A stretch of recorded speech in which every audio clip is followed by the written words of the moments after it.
Assalamualaikum warahmatullahi wabarakatuh.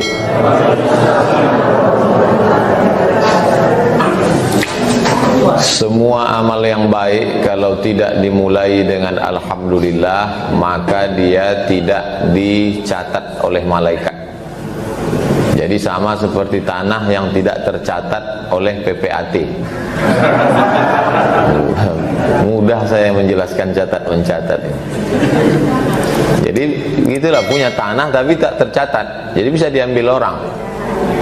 Maka kalau mau setiap acara itu dicatat, maka diawali dengan alhamdulillah. Makanya apapun yang dapat, alhamdulillah. Anaknya ranking 1, alhamdulillah. Dapat proyek besar, alhamdulillah. Suaminya kawin lagi,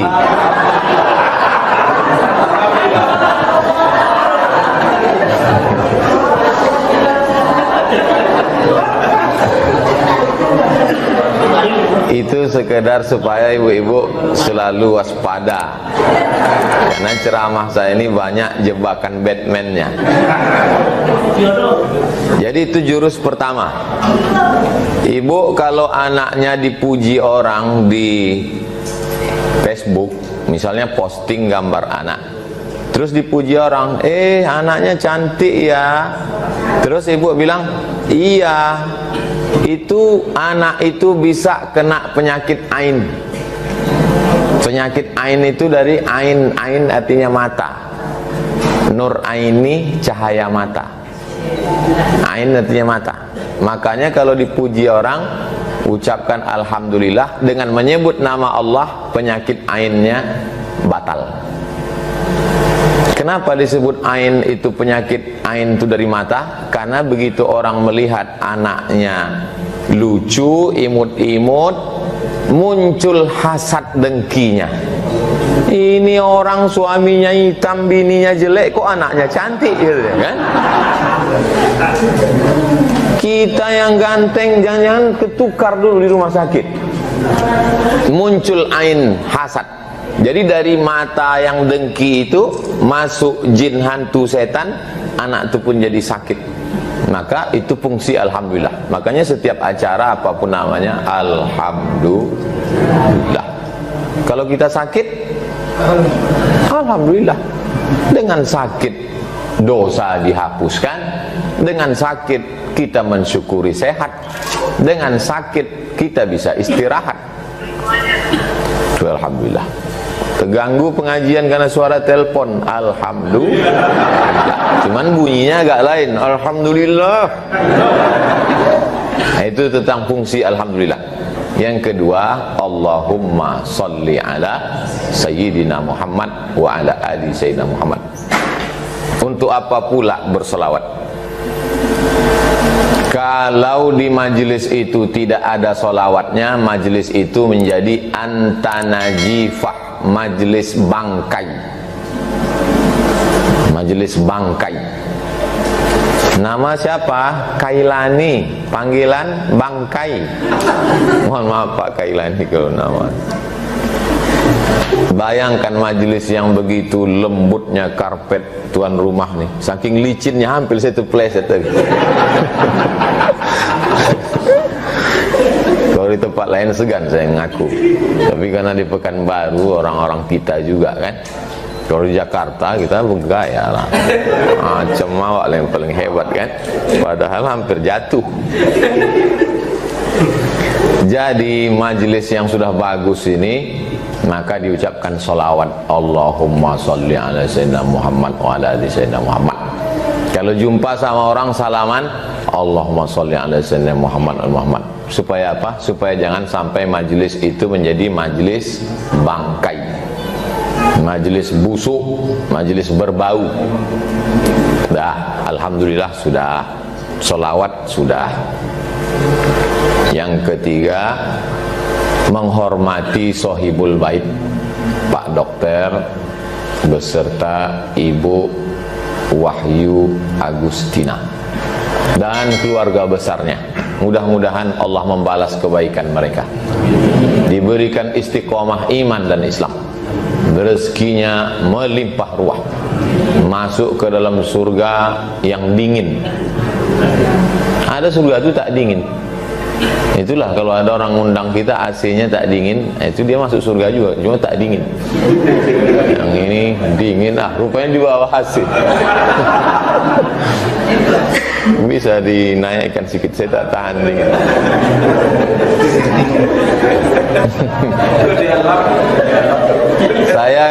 Saya kalau acara diundang orang di hotel-hotel itu, saya matikan AC. Saya tak tahan.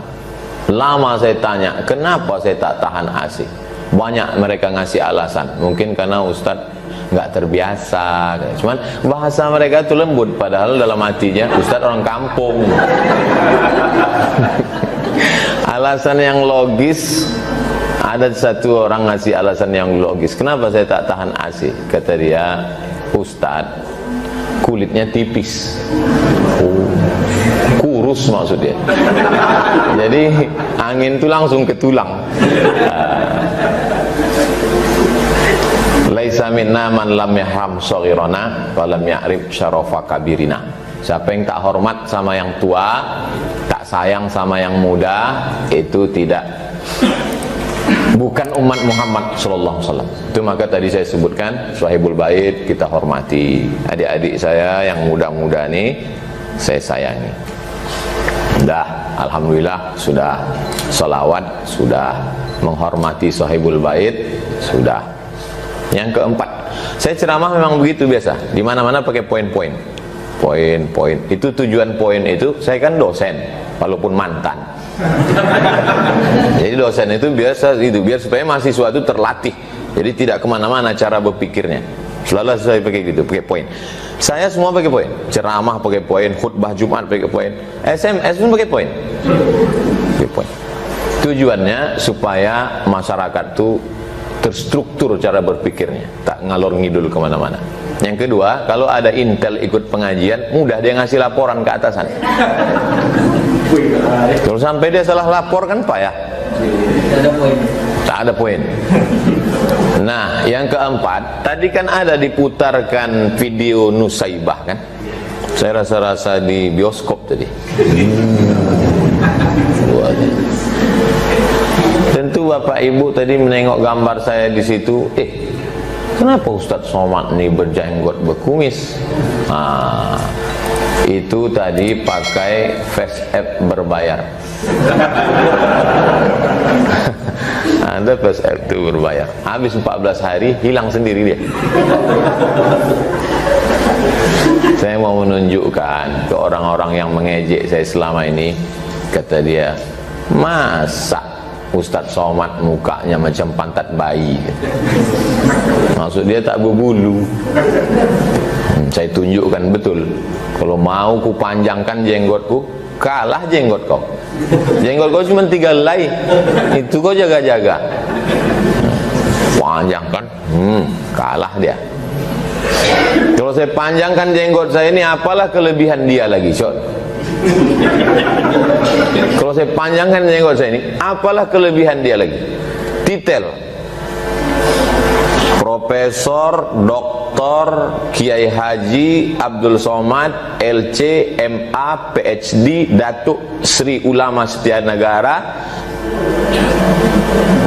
Kai Jaga Mangku Dilaga. Belum buat kartu nama. Saya sampai sekarang belum punya kartu nama. Kalau sempatlah mau saya membuat kartu nama sepanjang amplop. Apa kelebihan lagi? Disertasi, tesis saya 300 halaman. Judulnya Rijalul Muwatta' wa Sahihain alladzina dha'afahum an-Nasa'i fi kitab ad-du'afa wal matrukin jam'an wa dirasatan. Saya kalau bahasa Arab tuh macam kumur-kumur aja. Disertasi saya 637 halaman. Judulnya Syekh Hasyim Asy'ari wa juhuduhu fi nasri sunnah di Indonesia. Ijazah saya 3-3-nya luar negeri. S1 Al-Azhar, S2 Maroko, S3 Sudan. titel panjang, disertasi tebal, sarjana luar negeri, tiba-tiba ku panjangkan lagi jenggot. Apalah yang tersisa untuk kalian? Sangkanya wa ecek-ecek. Kenapa sombong kali bahasa Ustaz? Sombong kepada orang yang sombong itu sodakoh. Jadi kalau nampak orang sombong, sombong kita. Saya gitu. Saya karena tadi dibilang, kemana kita acara nih Ustaz? Kita ke rumah Pak Dokter, rumah Bu Tina. Siapa itu? Pegawai PPAT dengan notaris. Kalau gitu saya numpang mobil Ustaz aja ya. Nah, itu. Karena saya tahu orang PPAT ini tak sombong. Maka saya numpang mobil beliau. Tapi kalau kemana kita nih? Ke tempat orang-orang sombong, kita pakai mobil kita. Jadi sangka orang itu jangan kita tak punya mobil kan? Sombong.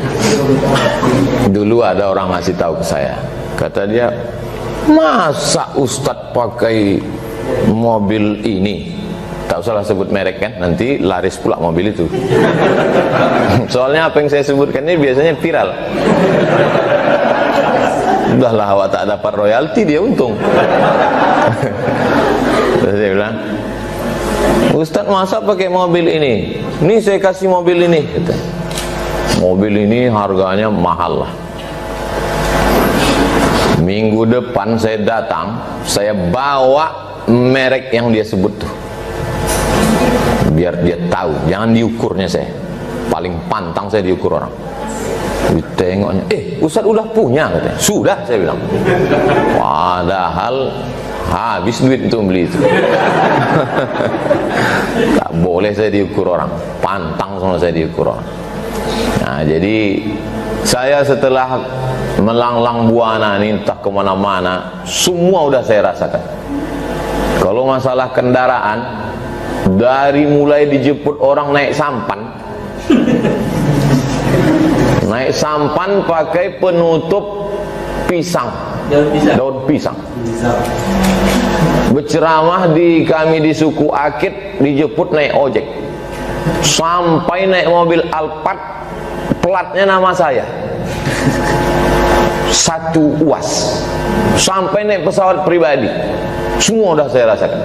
Jadi akhirnya menengok kendaraan tuh udah anyep aja, udah tak ada rasanya. Menghadapi jamaah pun begitu. Dari mulai jamaah yang mencium kaki saya tarik dia ke atas, sampai jamaah yang tak peduli. Begitu datang, pegangnya bahu saya, foto ya, kata.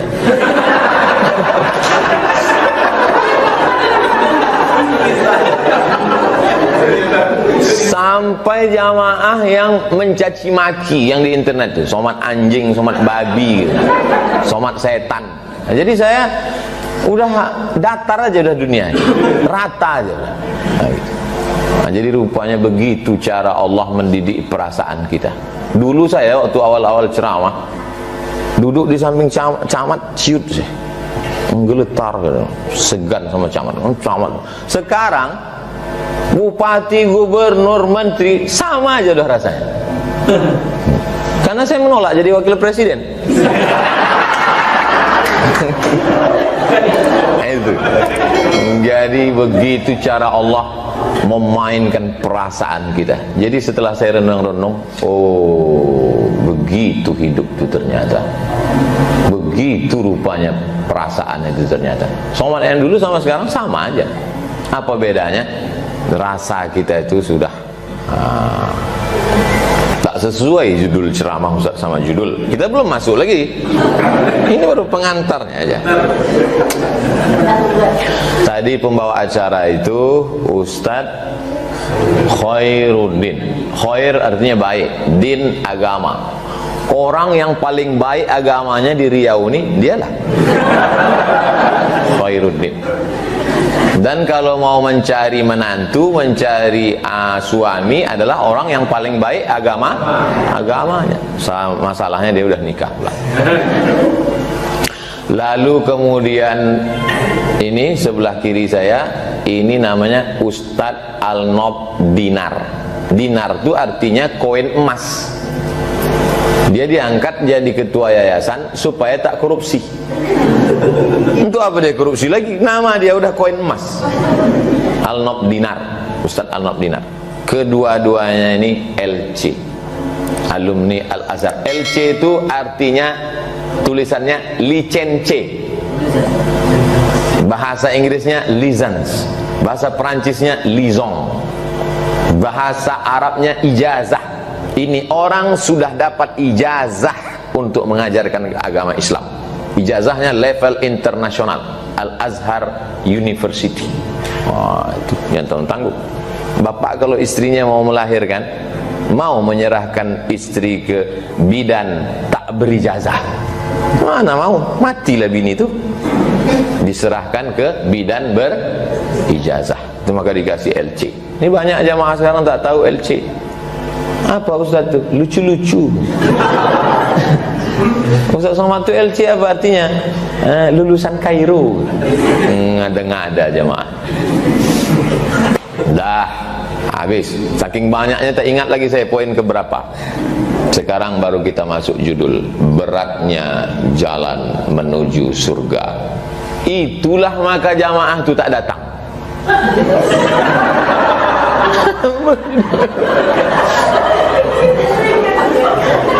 Sebetulnya orang PPAT ini banyak udah mau datang, notaris-notaris nih. Pas di share tengoknya beratnya jalan, nanti aja lah. Makanya kata Nabi, basyiru, berikanlah kabar gembira, la tunafiru, jangan buat orang lari, yassiru, berikanlah kemudahan, wala tu'assiru, jangan persulit. Makanya ketika ada sahabat bertanya, ya Rasulullah, kalau aku ikut jihad aku masuk surga tak? Langsung kau masuk surga, kata Nabi. Coba seandainya waktu itu sahabat itu nanya, Rasulullah, kalau aku jihad masuk surga enggak? Lalu dijawab Nabi pakai ini, beratnya jalan menuju surga. Kata sahabat, tak jadilah. Makanya saya termasuk. Coba tengok komen-komen di YouTube tuh. Kenapa jamaah tuh senang ceramah saya? Karena simple, ringan, mudah dipahami. Saya baca komen-komen itu, jangan sangka tak baca. Mudah kami pahami ceramah Ustaz. Yang ribet, yang jelimet, yang susah payah itu mudah kami pahami. Kami ini kan emak-emak susah paham Pak Ustaz. Memang logika emak-emak ini susah dipahami. Sain kanan belok kiri. Bapak Ibu yang dimuliakan Allah Subhanahu wa taala.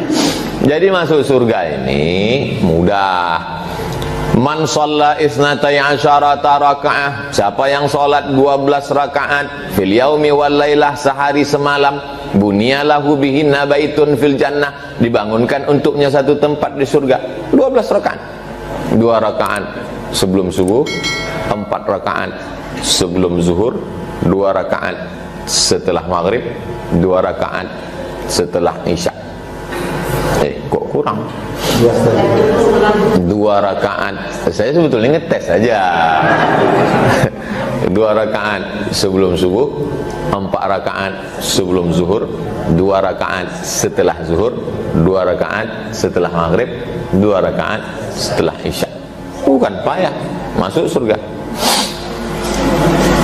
Man bana masjidan, siapa yang bangun masjid, banallah mislahu baitan fil jannah. Siapa yang bangun masjid, dibangunkan satu tempat dalam surga. Mudah. Cuman yang sulit itu bagi orang yang malas dan orang yang pelit.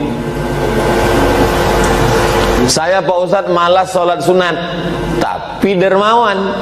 Masuk surga lewat pintu bangun masjid. Saya Pak Ustadz untuk menggerakkan badan sholat sunat ini mudah, cuma mengeluarkan duit payah. Masuk surga ada lewat pintu sholat sunat. Kan langsung masuk surga ibu itu.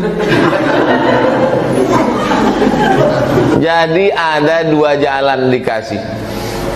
Kalau kau malas bergerak badan tapi ringan mengeluarkan duit, masuk surga lewat pintu ini. Aku Pak Ustadz sholat sunat tarawih, sholat duha, sholat sunat tahajud, tapi mengeluarkan duit dari dompet nih 3 resletingnya.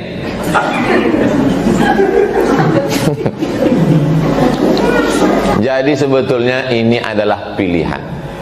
Saya yakin dan percaya Bapak Ibu notaris, nota itu kan note, nota artinya menulis, notaris menulis. Ini notaris ini nulis-nulis saja kerjaan.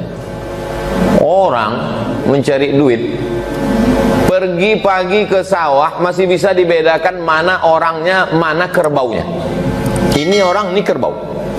Sore pulang jam 5 sama bentuknya, entah mana orang, entah mana kerbau.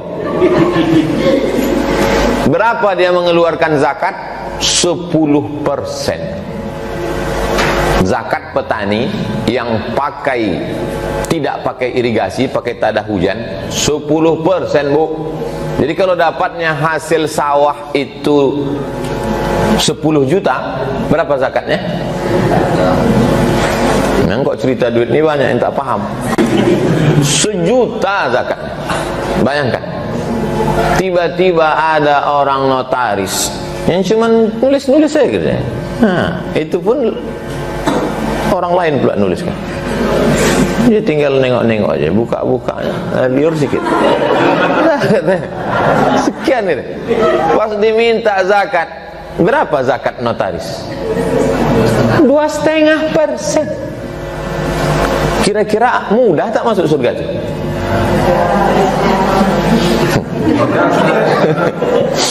Bisa pula orang bertanam padi di sawah, kepala jadi kaki, kaki jadi kepala, tunggang langgang, lintang pukang, bertungkus lumus, pergi pagi pulang petang, peras keringat, banting tulang, 10% zakatnya. Bayangkan itu.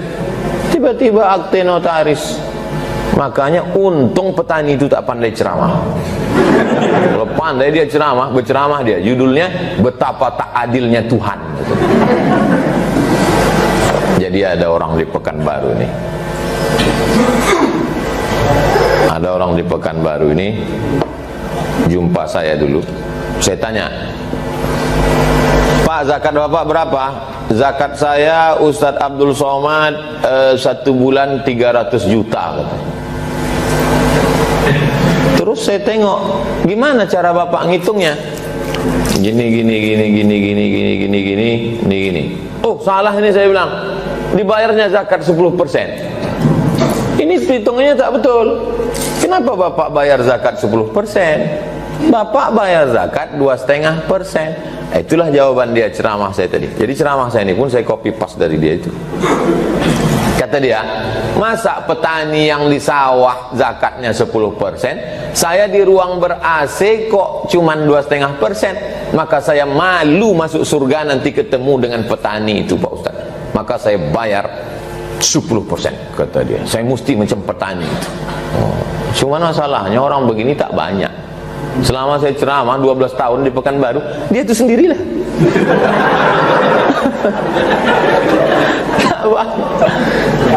Makhluk-makhluk begini ini mesti dibudidayakan. Bisa pakai hidroponik yang tanpa tanah, pakai air aja, bisa juga langsung ke tanah. Makhluk-makhluk yang begini ini sudah asing sekarang, macam Jurassic Park, udah jadi dinosaurus, aneh.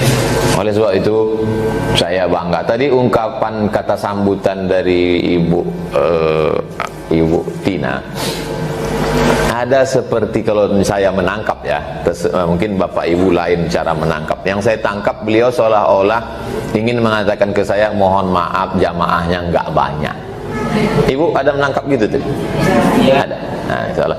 Ustadz, sebenarnya ini banyak undangan, cuman saya pribadi tak pernah melihat, bagi saya 100.000 orang di Gelora Bandung Lautan Api, bagi saya udah sama aja udah, setelah keliling-keliling. Karena tiap hari saya ceramah, memang saya berdua aja sama kamera, itu tak ada orang.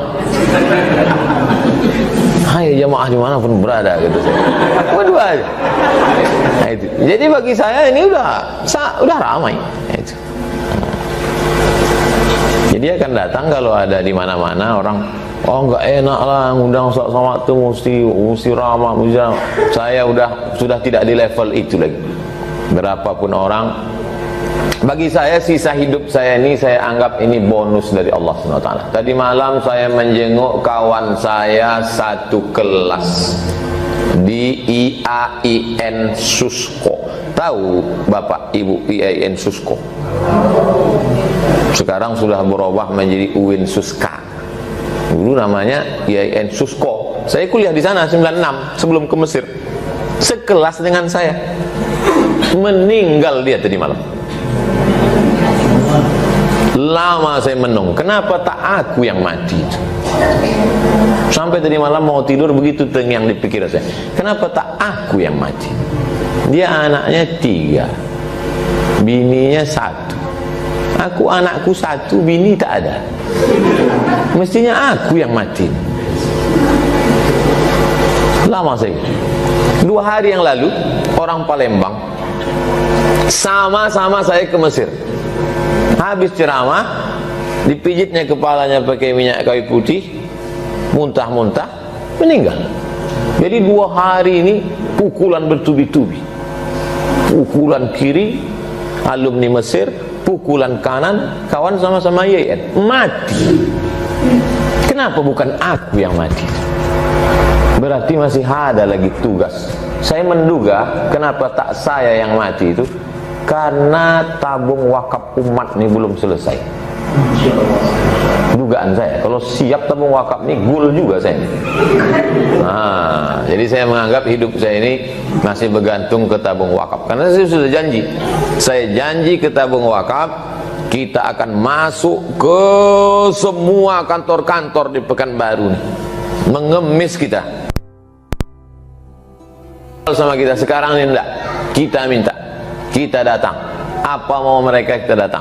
Yang penting berdiri tabung wakaf umat nih, habis itu berdiri masjid, berdiri pesantren, berdiri SD IT, SMP IT, SMA IT, SD tahfiz, SMP tahfiz, SMA tahfiz, sekolah anak yatim fakir tak mampu. Habis itu mau mati-matilah. Dan kita udah tanda tangan situ. Saya yang bertanda tangan di bawah ini Abdul Somad. Ini tidak hak milik, tak ada kait mengait dengan anak cucu saya. Ini lillahi ta'ala, akan kita balikkan kepada umat. Selesai. Kalau cerita masalah masuk surga, mudah. Salat sunat 12 rakaat sehari, masuk. Bangun masjid, masuk. Cuman kita tak mau masuk surga sendirian. Kita mau ada juga lah orang PPAT ini mewakili agak 2-3 orang masuk jadi. Tak usah semua. Kan tak enak. Masa nonton bola sendirian? Nonton bola Real Madrid Barcelona sendirian. Masuk gol, nak gol kau gol lah. Tapi kalau nobar, nonton bareng, gol. Makanya enaknya masuk surga itu ramai-ramai. Kalau bahasa anak mudanya, nggak ada lo nggak rame. Alah Ustaz nih baru ceramah 2 kali ke Jakarta, udah pakai lo pula. Biasa pakai waang. Jadi sebetulnya Bapak Ibu, itulah gunanya kami ini nanti masuk ke, nanti kemarin ID itu Ikatan Dokter, bukan Ikatan Dukun.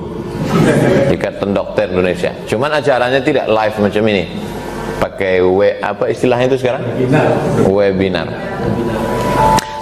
Webinar aplikasi Zoom dengan langsung begini sebetulnya sama pahalanya, sama-sama masuk surga. Cuman tengoklah tadi waktu kita dengan Kiai Idrus masuk surga, cuman agak lama loading nih. Agak lama. Jadi nanti di surga itu kira-kira siapa yang lebih masuk surga? ID atau PPAT? ID jangan marah, bukan saya yang jawab. PPAT ya. Dua-dua kata Pak Dokter, dua-dua. Pak Dokter, beliau orang ID. Pak Dokter. Istri beliau notaris. Jadi dua-duanya masuk ke dalam surga. Ada jamaah nih, Ustaz Somad. Nanti kalau di surga Ustaz tidak melihat kami, tolong cari kami. Jadi saya bilang, kok yakin kali masuk neraka? Kita mesti yakin masuk. Orang yang jamin Nabi kok man qala la ilaha illallah Muhammadur Rasulullah dakhalal jannah. Siapa yang mengucapkan la ilaha illallah Muhammadur Rasulullah masuk surga. Terus yang dicari pergi pagi pulang petang ini apa sebetulnya yang dicari nih Pak Ustadz? Manusia ini kan cuma dua, makan, pakai. Cuma dua itu saja hidup nih, makan, pakai. Makan pagi, makan siang, makan malam. Dan sekarang banyak orang kaya tak makan lagi, tak makan. Dikasih nasi tak bisa, nasi manis. Dikasih teh manis tak bisa, diabetes. Dikasih gulai kambing tak bisa, kolesterol. Akhirnya minum air putih, makan buah. Yang dicari itu pun tak bisa dimakan. Pakaian pun gitu juga. Pakaian paling banyak 3 lapis. Selapis di dalam underwear, selapis di luar pakai jaket. Kalau ada sampai 4 lapis itu bukan orang kaya, demam. Makanan secukupnya, pakaian secukupnya. Lalu yang dicari lebih ini untuk apa? Itulah bekal mati tadi.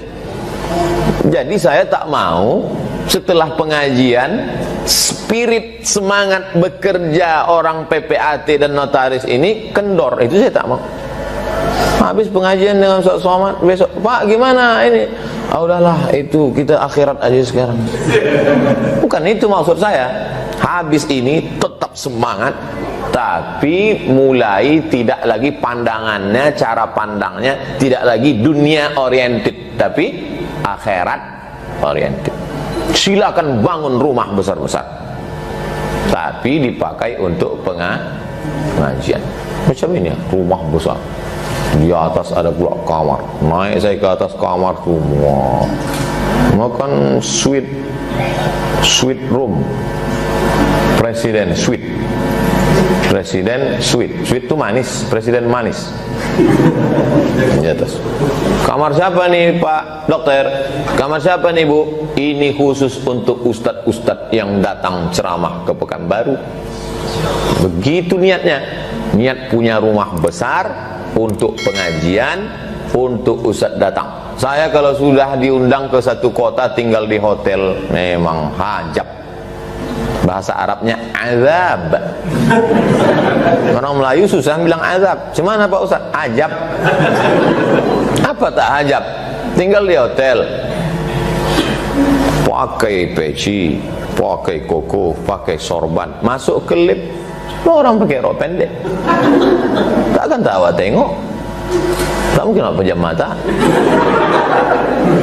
Tapi kalau beginilah ada di setiap kota di Pekanbaru. Makanya berniat, saya doakan mudah-mudahan semua orang notaris dan pejabat PPAT ini rumahnya besar-besar semua. Rumahnya, orang rumahnya tidak. Rumahnya. Tapi niatnya rumah itu mesti ada pengajian. Bisa seminggu sekali, bagus. Tak bisa seminggu sekali, sebulan sekali. Ada kajian rutin. Kajian fikih, halal, haram, makruh, mubah. Ini orang PPAT ini harus diajarkan halal haram. Kalau tidak nanti halalkannya semua. Mengundang pengajian pun dipesan dari awal. Pak Ustadz, tolong datang ke kantor PPAT. Ceritanya halal aja. Tak bisa gitu.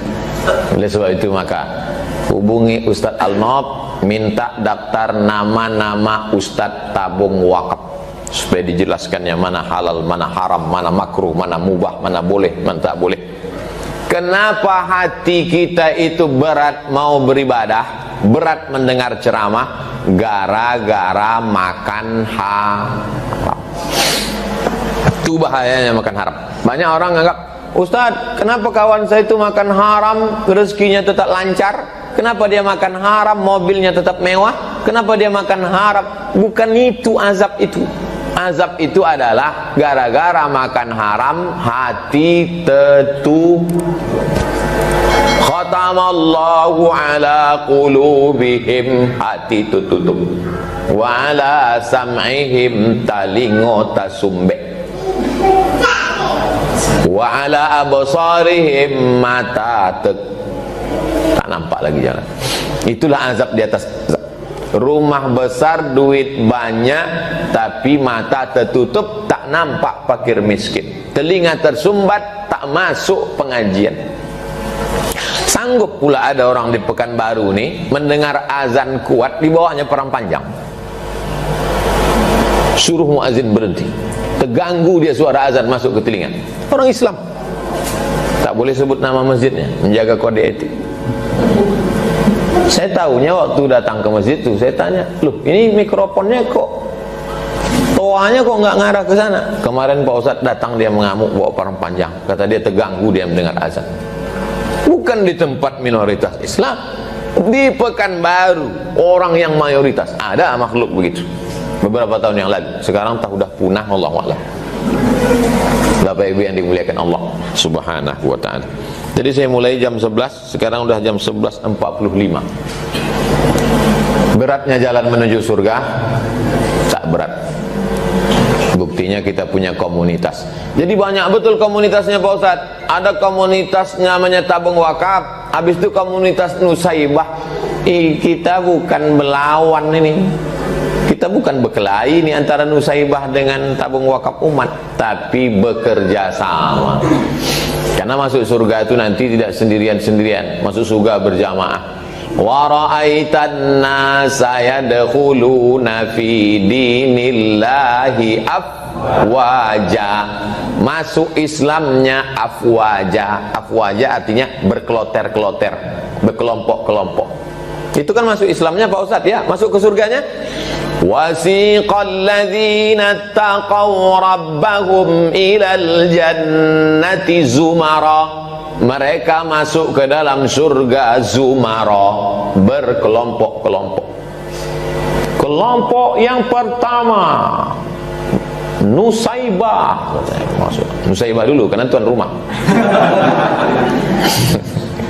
Habis Nusaibah barulah tabung wakaf karena panitia, habis itu baru PPAT, notaris, habis itu baru webinar ID.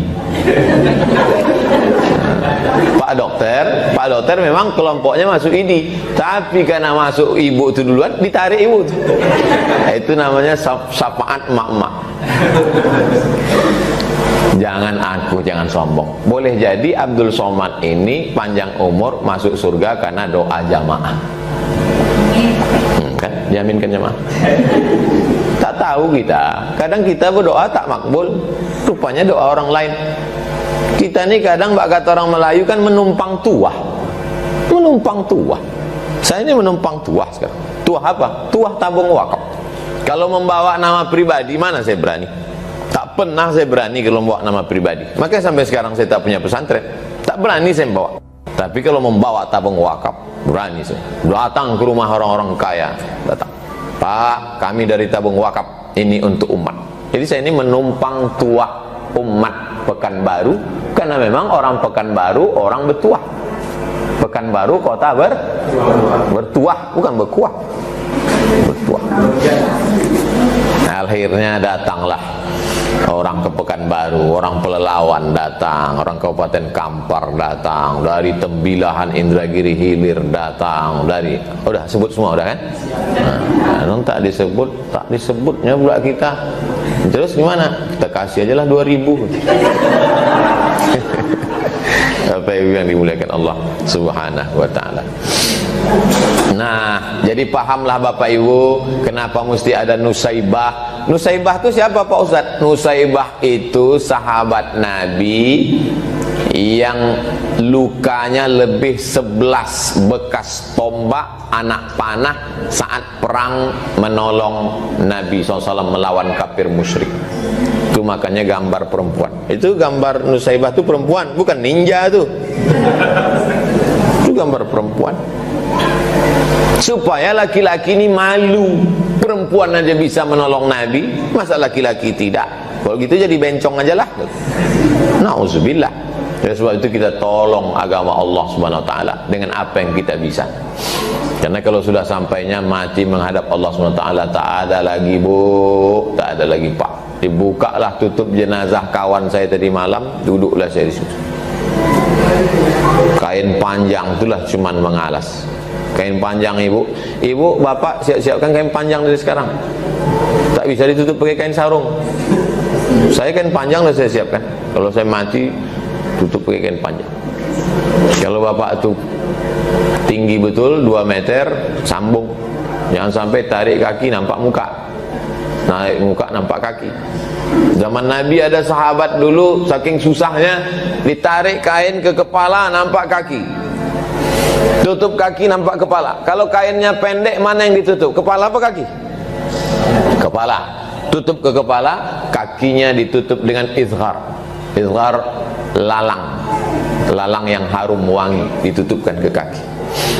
Oleh sebab itu maka kita lagi mumpung masih sehat walafiat, insya Allah bapak ibu umurnya masih panjang. Yang tak bilang amin ini dekat lagi. Saya yakin bapak ibu masih panjang umurnya, karena misi hidup kita masih belum selesai. Insya Allah kita semua ini masuk surga. Istiqamah. Kawan-kawan yang belum datang, yang ikut streaming dari rumah, ini acaranya di streaming kan? Tidak? Tak masuklah mereka. Mereka ada live. Yang ikut itu masuk surga semua. Masya Allah, tabarakallah. Bapak ibu yang dimuliakan Allah SWT, kita mesti sering ikut pengajian, mesti sering ikut jamaah. Karena kalau tidak, godaan ini luar biasa.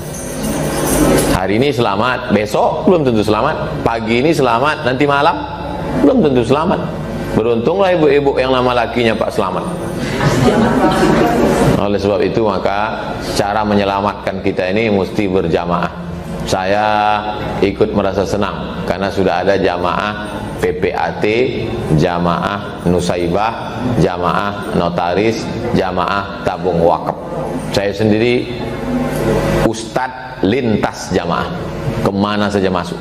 Masuk ke ID, masuk ke tabung wakaf, masuk ke PPAT, masuk ke Masjid Muhammadiyah, masuk ke Nahdlatul Ulama, masuk sampai orang-orang heran. Apanya sebetulnya mazhab ustadz nih? Jangan-jangan mazhab joker nih gitu. Saya bilang selama dia masih asyhadu an la ilaha illallah wa asyhadu anna Muhammadar Rasulullah, ahlus sunnah wal jamaah, maka saya ikut di dalam. 50 menit sebagai pengantar dialog. Selebihnya kalau ada yang mau ditanyakan saya jawab. Kalau tak ada yang ditanyakan ya buat-buatlah pertanyaan. Bisa langsung maupun tertulis. Saya kembalikan ke moderator. Wassalamualaikum warahmatullahi wabarakatuh.